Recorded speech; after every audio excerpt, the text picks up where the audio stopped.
I'm Amara. And we're here to update you on what's going on in Oregon in the chronic pain community. We're co founders of the Oregon Pain Action Group. Yes, and for several years now, Oregon has been making some policies and some proposals that are pretty hard on the chronic pain community, and it's left many people struggling with uncontrolled pain and with a lack of medical care. So, Mara and I have been advocating for those patients. For a few years now. And we just wanted to update you on what's going on in Oregon and also what we're looking forward to continuing to do here in our state. So one important meeting we just had last week was about Guideline Note 60. Amara, did you want to give a little bit of background about that? Sure. So, Guideline Note 60 was part of the HERC, which is the Health Evidence Review Commission, which was started in 2011 in Oregon they were charged with deciding what was covered or not covered for the Medicaid population or the Oregon Health Plan members.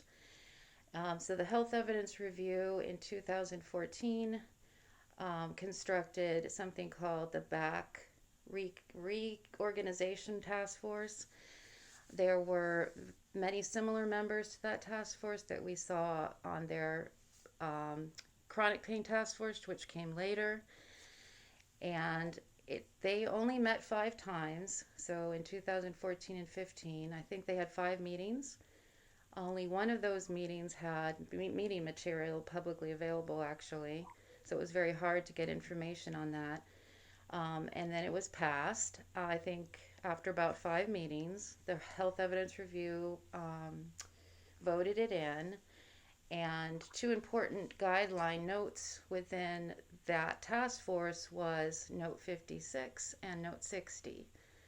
Note 56 was regarding adding complementary services like acupuncture, chiropractic, etc. But Note 60, which has been our focus, was the first of its kind forced taper for all back pain patients on Medicaid in Oregon to be forced tapered to zero.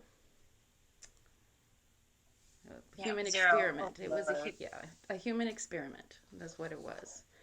Um, Right. And this was passed without any evidence mhm. of any kind. They relied on the testimony of the task force members, who were the majority alternative care providers or not practicing medicine in the population that we would be advocating for that would be affected. So there weren't very many doctors that prescribe ongoing chronic opioid therapy for patients. So these are the doctors who would be their opinions of how opioids should be used in our population was relied on for evidence instead of actual evidence. So this is like a huge red flag, and Amar and I had to work very hard to even get this information because we tried to get the transcripts and any kind of documentation from the meetings that the back reorganization task force anything from their meetings, and it just wasn't available. Online, you can get the very first meeting material, but after that, you can't get anything but an agenda. Yep. Um, so, but eventually, we did get confirmation that there was no evidence used other than the opinions. Yep. Um, so I think it's super important to understand also that this guideline note 60, most people might think, oh, well, it's just a funding thing for Medicaid patients. They just weren't covering opioids, but it actually was not presented that way at all. It was presented as a safety issue, that doctors should not prescribe opioid therapy for chronic back conditions because it was not safe nor was it effective. And that was in some written information. It says it in the Guideline Note 60, and it says it in letters that the providers received from HERC and from the Oregon Health Authority. So this was not presented as a funding issue. It was presented as a safety issue. And so it has caused a big stir outside of Medicaid. So many other insurance companies and proposals and policies have been built on the foundation of Guideline Note 60. And its false assumption that opioid pain medication is ineffective for back pain, and that it's unsafe. Mm-hmm. Yeah, it definitely interfered with the doctor-patient relationship and individualized care. It was passed also without any safeguards to keep track of any patient harms, which was a big issue for us when we brought this issue as stakeholders to the HERC originally.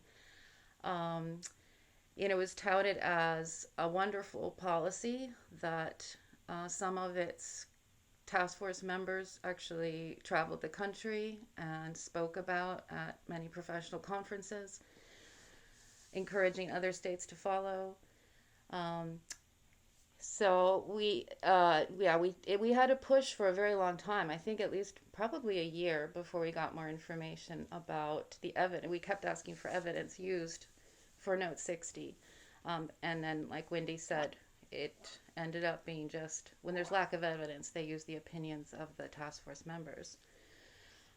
Um, Yeah. yeah. So when we had our success in halting the chronic pain task force proposal, which was, again, that came after the back and spine task force, which did pass and was active and pushed with letters and instructions to providers from HERC.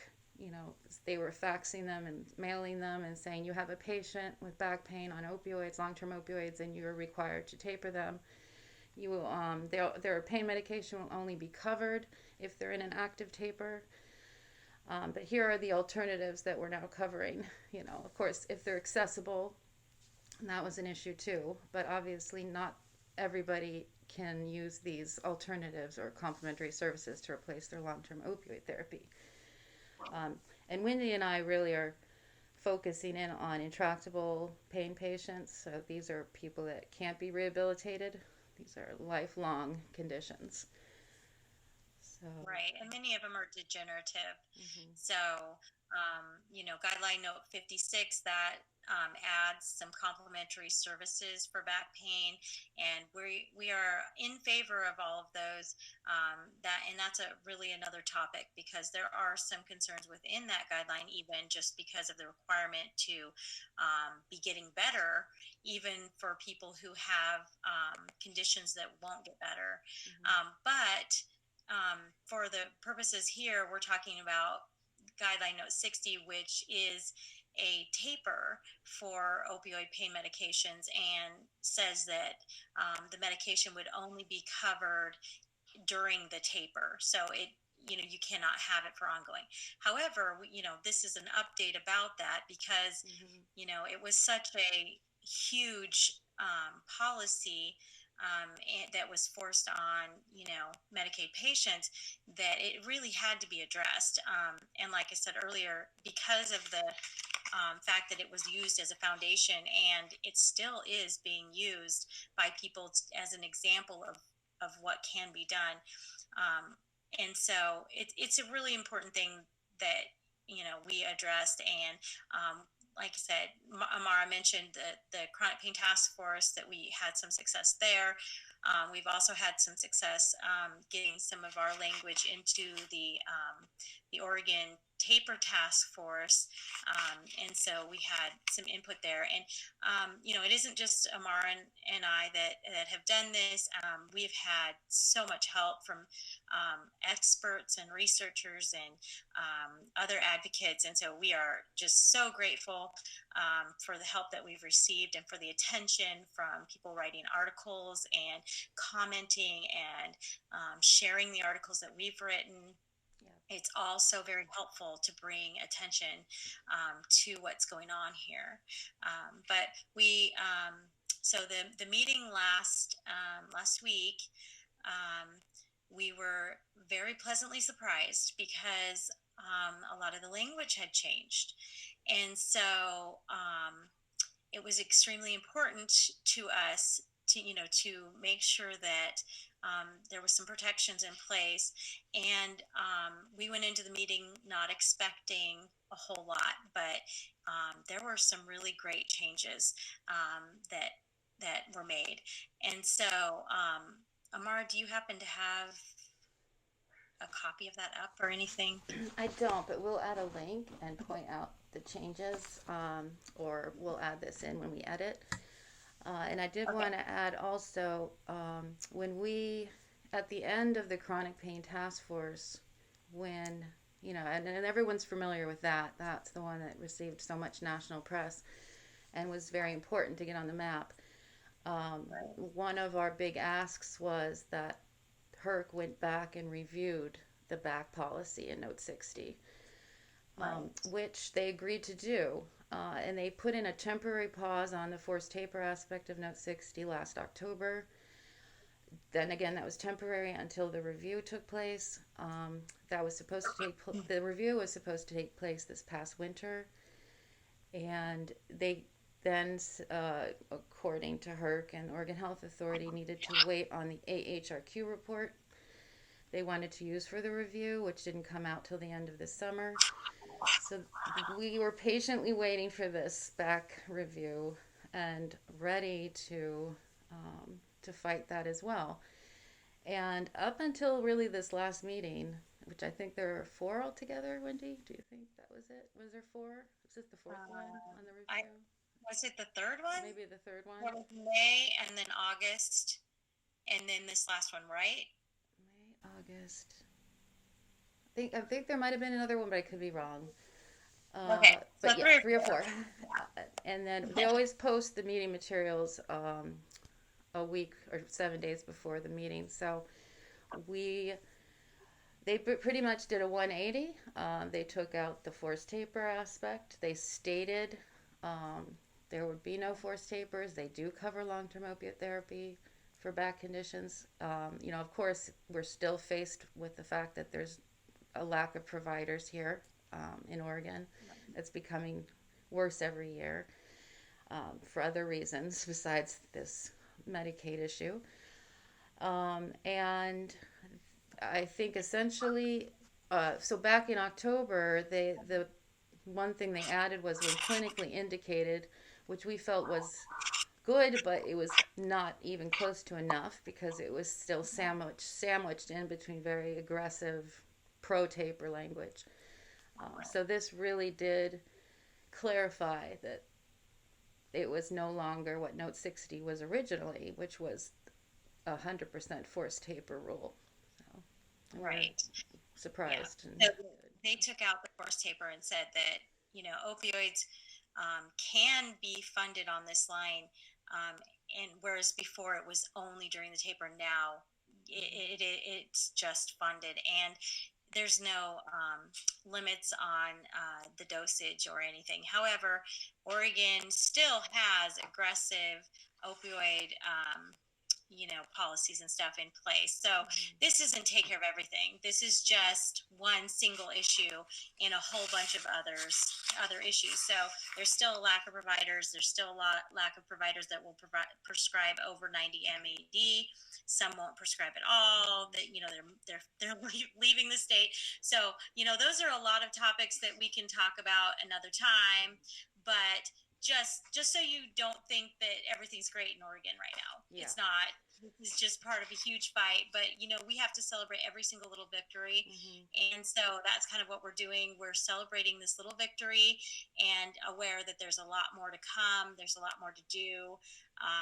So that's kind of where we're at. I think one of the big things to recognize about this, Amar and I, and along with some other help, we really we fought this hard and we won. And so you in your states, I, just want to encourage you that if you're coming up against some really um, damaging policies and proposals, don't be afraid of it. Don't back down. Don't say, oh, I'm just one person, I can't do anything about it. And just accept, your fate as, not having what you need to function. Actually get involved, dig in, see where you can comment, where you can testify, who you can talk to, reach out for help. There's a lot of help in the chronic pain community from doctors and experts who are willing to donate their time to come alongside and give you a little bit of help. So we just really want to encourage everyone to just keep going. And especially in Oregon, we really need, all of our advocates in Oregon to kind of, come together with us. And we're going to be trying to take on some legislation here pretty soon. And that's our next big goal. And so, we're going to need some people to put their names out there as supporting what we're doing, because it takes numbers, it takes a community to change things, but it starts with one or two people. So that's the encouragement that I have. We do want to say too, I just want to mention, I think at some point, the task force and HERC actually kind of got the idea that what they were doing was not the right path, probably because they didn't have any evidence, and the evidence that they tried to use for the previous task force was deemed as very poor with a high potential bias. So they really didn't have any foundation to stand on. But even with that, at the last meeting, they tried to present the proposal, Guideline Note 60, as that people just misunderstood it, and that they had never intended for, forced tapering everybody off, who had back conditions.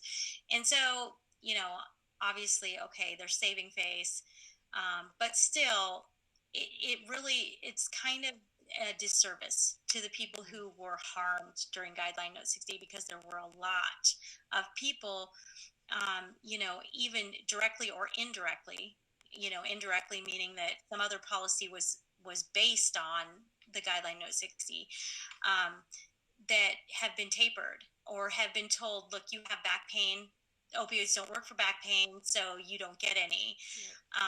And so, for people who have chronic pain and they are greatly helped as part of their treatment plan, they're helped by opioids, to be told that and to have the medication that helps them to function taken away, just because somebody said so. Not evidence, just somebody said so. That's very damaging. It's damaging in your doctor-patient relationship. It's damaging in your sense of well-being. Just being able to trust that, when you're in need of medical care, that you're going to get it. But, in addition to that, there are people who have committed suicide over this, who have committed suicide over forced tapering. Suicides are up. And the reason given for, 30%, is that they have uncontrolled pain. So, there've been a lot of, there's been a lot of attention and acknowledgement of the harms. Even the CDC acknowledged that forced tapers were harmful. Human Rights Watch, they came out and they talked to Amar and I and some other advocates, and they mentioned Oregon as being one of the worst states for the harms done to patients from opioid forced tapers. And so, and there's, the AMA has come out, the Oregon Medical Association came out and testified at one of the chronic pain task force for against forced tapers. So there's been just several. Amara, is there more? There's more harms. Well, let's see. Or more people that have come out to say that this has been harmful. The American Anesthesiology Association as well. Yeah, we have, and all the professionals that came out and stood by us and helped get the word out that this was a very dangerous policy. Again, this was the Chronic Pain Task Force. The Chronic Pain Task Force was really expanding upon the back Note 60. So Right. when we discovered the chronic pain task force plan, we discovered that at the end of their meetings. So they were pretty much wrapping up and ready to present this to HERC for a vote when we stepped in. And it was almost a 2 year fight. And Yeah. and again, like we asked for the back review at the end of the chronic pain task force halt. So we feel like this was it's very significant, but also can't be history can't be rewritten or shouldn't be rewritten. That this was just misunderstood. This wasn't misunderstood, and we have proof of that. They were demand letters sent to providers to force taper their patients. There were harms done that the Oregon Health Authority and HERC never collected data on. One of the points we made in our testimony at the last week's meeting was there's ombudsmen that work for the Oregon Health Authority, and they take complaints regarding people on Medicaid and the Oregon Health Plan. And in 2018, which was probably one of the highlighted years for Note 60 to be active, their number one complaint from Medicaid patients was issues with continuity of their pain medication. So, I mean, Right. we have proof. It's pretty black and white that this caused a big upset with a lot of people. How deeply it goes, we should try to find out, and they should try to find out. And really, it's not our job, it's the job of the people that created this policy. That's their job. So, Wendy and I, partly we're fighting for ourselves, but we're fighting for everyone else's rights and their human rights and their right to function and live. And when there's bad policies, someone needs to point them out. But we're not getting paid for this. This is we also struggle with our own disabilities and our pain, and we have children, and it's taken an enormous toll on our lives to be able to fight this. So it's exhausting work. So we really appreciate when people can get informed and educated on this. And it is possible if we all do this. Look at Oregon in a way and kind of see what's going on in your state. It's helpful to understand it, yeah, to fight it. And to celebrate the victories. Yeah. I mean, we've had three victories, like we said earlier, and I mean, the bumps in the road, they can really drag you down, and they can seem overwhelming and like you just can't climb them anymore. But that's why I think we really have to point out the victories and point out when we have success, because otherwise you just there's no light at the end of the tunnel. But there is light at the end of the tunnel, even in Oregon, where it's, super hard for chronic pain patients. We have made some really good progress. And so we're not going to stop. We're not done, but we certainly think that we have a good foundation now to go forward. So Yeah. anyway, we thank you for your time, and we'll try to keep you updated on Oregon. So if you want more information and you like the information that you've gotten in this video, please like the video and subscribe, and that way you can keep updated when we post, which we're going to try to do more regularly. So thank you for watching. Thanks for watching.